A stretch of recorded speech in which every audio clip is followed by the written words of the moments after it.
नमस्ते दोस्तों, कैसे आप? उम्मीद करता हूँ आप बहुत अच्छे होंगे। फार्मेसी के बाद जब आप किसी जॉब के लिए अप्लाई करते हैं तो कैसे अप्लाई करते हैं?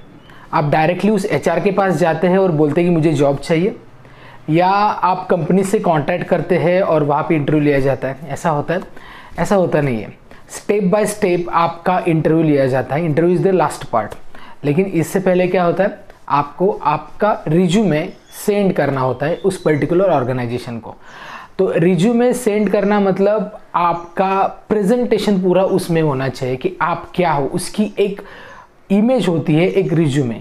इसके लिए रिज्यूमे एक बहुत इंपॉर्टेंट पार्ट प्ले करता है बिफोर योर सिलेक्शन। पहली स्टेप होती है रिज्यूमे। इसके लिए रिज्यूमे बिल्डअप को बिल्कुल लाइटली आप नहीं लेना चाहिए, क्योंकि जब आप रिज्यूमे किसी इंटरनेट से कॉपी करके लेते हो या दूसरे फ्रेंड्स से रेफ़र करके लेते हो, तो मैं आपको बता दूं कि यहाँ पे सिलेक्शन जो क्राइटेरिया रहता है, एचआर जो एप्लीकेशन ट्रैकिंग सिस्टम जो रहती है, उसके अकॉर्डिंगली आपका रिज्यूमे होना चाहिए। क्योंकि इतने ज़्यादा बल्क में स्टूडेंट अप्लाई करते हैं किसी भी हायर ऑर्गेनाइजेशन को, किसी एमएनसी में वैकेंसीज निकली, तो वहाँ पे आपका रिज्यूमे शॉर्टलिस्ट होने के लिए कुछ तरीके हैं जिससे आप एटलीस्ट शॉर्ट लिस्टेड हो सकते हैं और उसके बाद फिर इंटरव्यू प्रिपरेशन के अकॉर्डिंगली आपका सिलेक्शन होगा।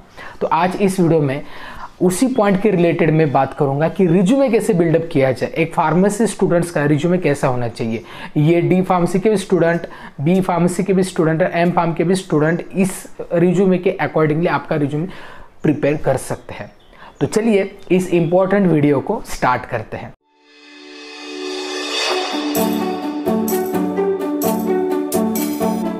सबसे पहले बात करते हैं कि एक्चुअली रिज्यूमे में क्या क्या आता है। आपका नाम, फोटो, इसके बाद आपके personal details, contact number, email ID जो भी है। इसके बाद आएंगे ऑब्जेक्टिव, एकेडमिक बैकग्राउंड, की स्ट्रेंथ, एरिया ऑफ इंटरेस्ट। इसके बाद सेमिनार्स कुछ किए होंगे तो वो, प्रोजेक्ट वर्क, एक्सपीरियंस। इसके बाद सर्टिफिकेट कोर्सेस अगर किए होंगे तो, एंड देन आपके को curriculum activities, and then references. तो इस तरीके से कुछ पॉइंट है जो आपके रिज्यूमे में हमेशा होने चाहिए। देखिए एक्चुअली ये पॉइंट तो होने चाहिए, लेकिन इसमें क्या लिखना है और किस तरीके से लिखना है, ये चीज़ें मैं आपको बताऊंगा। तो सबसे पहले बात करेंगे ऑब्जेक्टिव के बारे में। ऑब्जेक्टिव ये सबसे पहली लाइन होती है जो एचआर पढ़ता है, और इसी से पता चलता है कि आप कितने प्रोफेशनली है, आपके जो करियर और जिस जॉब के लिए अप्लाई कर रहे हो इसके लिए कितने आप हॉनेस्ट। आपका ऑब्जेक्टिव क्या होना चाहिए, इसका एक एग्जांपल देता हूँ।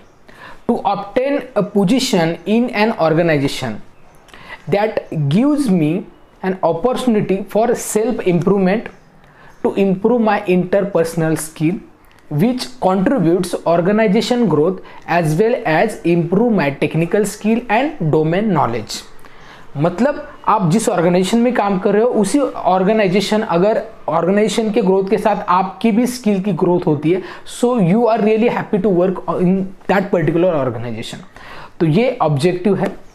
अब ऑब्जेक्टिव के बाद जैसे कि मैंने बताया आपका नाम होता है, सबसे पहले नाम ही होता है, लेकिन वहाँ पे फोटो भी होता है और उसके साथ आपके डिटेल्स होते हैं। आपका नाम, आपके डिटेल्स, एड्रेस डिटेल, ठीक है। एड्रेस में परमानेंट एड्रेस, करस्पॉन्डेंट एड्रेस होना चाहिए। उसके बाद कॉन्टैक्ट नंबर, जितने आपके कॉन्टैक्ट्स है, 2 सिम वाले बहुत लोग यूज़ करते हैं मोबाइल, तो दोनों नंबर डालिए वहाँ पे, ईमेल आईडी डालिए, और जो भी अगर सोशल हैंडल्स होंगे जहाँ पे आप एक्टिव रहते हो और वहाँ पे कुछ अच्छे कंटेंट डालते हैं तो that will also be considerable. Okay, ये आपके पर्सनल डिटेल्स हो गए। अब बात करेंगे एकेडमिक बैकग्राउंड के बारे में।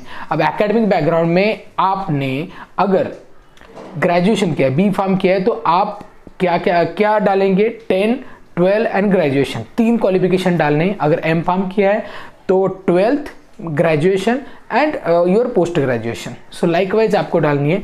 तो पहले आपको स्टार्ट कैसे करनी है, पहले ईयर के साथ करनी है, 2000 जो भी है 22। इसके बाद completed bachelor of pharmacy from, जो भी ऑर्गेनाइजेशन, जो भी आपकी कॉलेज है उसका नाम, और उसके बाद यूनिवर्सिटी, ये डालनी है आपको। और इसी प्रकार आपको 3 क्वालिफिकेशन डालनी है। इसके बाद नेक्स्ट पॉइंट आता है प्रोजेक्ट एंड सेमिनार। अगर आपने सेमिनार अटेंड किए होंगे तो वहाँ पे आप डाल सकते हैं। बहुत सारे सेमिनार कोविड-19 में लोगों ने अटेंड किए, कॉलेज के हो, एक्स्ट्रा हो, तो वो आप कर सकते हैं। इवन प्रोजेक्ट भी होगा तो वो भी कर सकते हैं। ठीक है।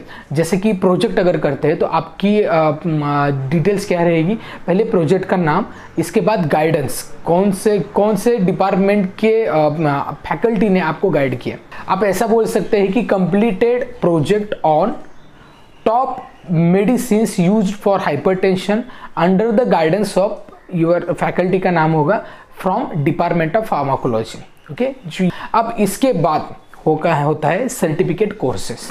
अब सर्टिफिकेट कोर्सेस में आपने मोस्टली अगर फार्माकोविजिलेंस हो, क्लिनिकल रिसर्च हो, ड्रग रेगुलेटरीज हो, तो इंटेलेक्चुअल प्रॉपर्टी राइट्स हो, ठीक है, ड्रग डिज़ाइनिंग हो, तो इसके बहुत सारे सर्टिफिकेशन कोर्सेस है। तो आप अगर वो करते हैं तो दैट इज़ वेरी नाइस, क्योंकि यहाँ पे आपके डोमेन का पूरा नॉलेज मिलता है आपको। अगर आप फार्माकोविजिलेंस से करते हैं, जैसे कि हमारी एकेडमी है ग्लोबल फार्मा एकेडमी, जो 3 मंथ का सर्टिफिकेशन कोर्स आपको प्रोवाइड करती है फार्माकोविजिलेंस में, अगर ये करते हैं तो आप बोल सकते हैं कि completed 3 month certification course in pharmacovigilance from global pharma academy Pune, और आप ये डाल सकते हैं इन 2022। ओके, इसके बाद आपको जो सर्टिफिकेशन कोर्सेस में सिखाया गया skills acquired in the certification courses, ये आपको बताना है। जैसे कि अगर आप ड्रग रेगुलेटरीज में, क्लिनिकल रिसर्च में कोई कोर्स करते हैं तो यहाँ पे आपको क्या सिखाया जाएगा, क्लिनिकल ट्रायल्स रिलेटेड, या डबल ब्लाइंडेड टेस्ट होती है, सिंगल ब्लाइंडेड टेस्ट होती है, ओके, प्लासेबो इफेक्ट होता है, और क्लिनिकल ट्रायल्स के वेरियस फेजेस, वॉलंटियर्स के गाइडलाइंस, ये सारी चीज़ें सिखाई जाती है, राइट। इवन फार्माको विजिलेंस में आपको ICSR के बारे में सिखाया जाता है, सिग्नल डिटेक्शन के बारे में सिखाया जाता है, ड्रग रेगुलेटरी अफेयर्स में आपको वेरियस डॉक्यूमेंटेशन के बारे में सिखाया जाता है, कैसे बनाते हैं। तो ये पूरी डिटेल आपको वहाँ पे डालनी है, जिससे वो कीवर्ड्स कैच कर लेगा एप्लीकेशन ट्रैकिंग में, और जिससे आपका जो रिज्यूमे है ना वो सबसे ऊपर आने के चांसेस ज़्यादा रहते हैं। तो ये पॉइंट बहुत इंपॉर्टेंट है, क्योंकि मैंने ऑलरेडी इससे पहले एक वीडियो बनाया कि फ्रेशर कैसे अप्लाई कर सकते हैं टॉप MNC में और कैसे वो सिलेक्ट हो सकते हैं। वहाँ पर मैंने बताया था कि आप जिस डोमेन में जाना चाहते हैं, डोमेन सिलेक्ट करने के बाद उस डोमेन में क्या क्या नॉलेज इंपॉर्टेंट है वो सारा आपके रिज्यूमे में होना चाहिए। अगर नहीं है तो आप डालिए अभी भी, जब आप अप्लाई करने से पहले ये चीज़ बहुत इंपॉर्टेंट है। इसके बाद आपको करना, नेक्स्ट आती है टेक्निकल स्किल। अब टेक्निकल स्किल में बहुत सारे लोग ये गलती करते हैं कि MS वर्ड एक अलग, MS ऑफिस एक अलग, MS पावरपॉइंट एक अलग, ऐसा नहीं होता। अगर आप MS ऑफिस डालते हैं that is more than enough. MS office, फिर वर्ड, एक्सेल, पावरपॉइंट जो भी है, ये कॉमन तो आपके पास टेक्निकल स्किल होती है। लेकिन और भी अगर लैंग्वेज कोई आपको मालूम है, या फिर कोई जैसे फार्माकोविजिलेंस में नैरेटिव राइटिंग होती है, अगर वो स्किल है तो वो डालिए। कुछ भी अगर टेक्निकल स्किल होती है तो वो डाल सकते हैं, लेकिन आप ऐसा मत डालिए कि इंटरनेट सेवी, टेक्नोलॉजी फ्रेंडली, ऐसा बिल्कुल मत डालिए। ये कोई वर्ड्स होते नहीं है, आपकी रिज्यूमे डायरेक्टली रिजेक्ट की जाएगी, ऐसा कुछ मत डालिए। ओके, अब इसके बाद आपका को करिकुलम एक्टिविटीज आती है। अब को करिकुलम एक्टिविटीज मतलब आपने जो एक्स्ट्रा किए एकेडमिक बैकग्राउंड से लेके दूसरा, जैसे कि NGO में कुछ पार्टिसिपेट करते हैं आप, जैसे कि कोई प्रोग्राम आता है, लाइक स्वच्छ भारत मिशन में भी आप पार्टिसिपेट करते हैं, और कोई कंपटीशन क्विज में आप पार्टिसिपेट करते हैं, तो वो पूरी इंफॉर्मेशन आप डालिए, जिससे आपका थोड़ा इंटरेस्ट पता चले। ओके, इवन दो आपने कभी मॉनिटरिंग भी की है आपके क्लास में तो वो भी डाल सकते हैं, ठीक है, क्योंकि इसमें लीडरशिप स्किल दिखती है आपकी। इसके बाद की स्ट्रेंथ। अब की स्ट्रेंथ ये इंपॉर्टेंट पार्ट है, और जो भी आपके ये कॉमन हो सकता है, हर एक डिपार्टमेंट में आप डाल सकते हैं। Interpersonal skill, leadership skill, time management skill, communication skill, जो भी स्किल है आप में वो डालिए।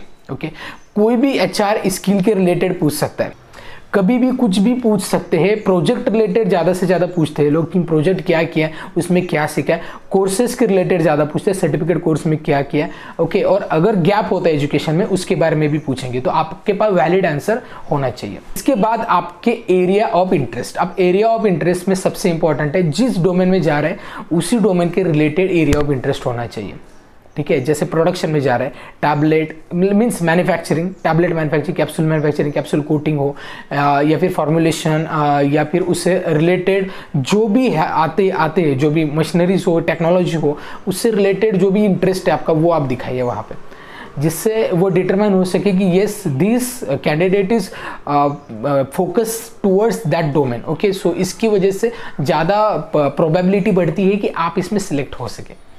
अब ये हो गया आपकी एरिया ऑफ इंटरेस्ट के बारे में। अब आपको लैंग्वेज नोन डालनी है एंड देन आपकी कुछ प्रोफाइल, लिंक्डइन की प्रोफाइल अगर होती है तो वो डालिए एंड देन रेफरेंसेस में आपके कॉलेज के प्रिंसिपल का कांटेक्ट डाल सकते हैं या फिर आपके डिपार्टमेंट जो, अगर आप एम.फार्म करें तो आपके गाइड कौन होंगे तो उनके कांटेक्ट डाल दे सकते हैं। तो इस तरीके से आपका रिज्यूमे पूरी तरीके से बिल्डअप होता है। लेकिन ये तो मैंने बताया, लेकिन आप किस तरीके से करेंगे इसमें कुछ टिप्स मैं आपको दूंगा अभी। सबसे पहले कि ये जो आप करेंगे ना, जो रिज्यूमे, ये मल्टी कलर बिल्कुल मत कीजिए कि येलो कलर है, ग्रीन कलर है, लाइक चलो फार्मेसी का कलर ग्रीन है तो कर लिया, ऐसा बिल्कुल नहीं होता। ठीक है, just normally white and black या वाइट एंड ब्लू इस तरीके से कॉम्बिनेशन होना चाहिए आपका। ओके, और आपका फोटो प्रोफेशनल होना चाहिए एकदम, मतलब नॉर्मली कैजुअल फोटो बिल्कुल मत डालिए। इसके बाद जब भी आप रिज्यूमे लेके जाते हैं उसकी प्रिंट आउट लेके जाइए, जेरोक्स बिल्कुल मत लेके जाइए, क्वालिटी ख़राब होती है उसमें। इसके बाद रिज्यूमे जो होता है वो 1 पेज में कंप्लीट हो, ऐसे मतलब कोशिश कीजिए। ओके, इसके बाद जो भी आप यहाँ पे सेंटेंस डाल रहे हो उसमें बुलेट पॉइंट से डिफ्रेंशिएट कीजिए। ठीक है, डैश से डिफ्रेंशिएट मत कीजिए, बुलेट पॉइंट से डिफ्रेंशिएट कीजिए। उसके बाद ज़्यादा स्पेसिंग मत रखिए, 1-2 सेंटेंस में स्पेसिंग मत रखिए, ये यूनिफॉर्म लगना चाहिए। जो रिज्यूमे में आप फॉन्ट्स यूज करें वो स्टैंडर्ड होने चाहिए, just like times new Roman.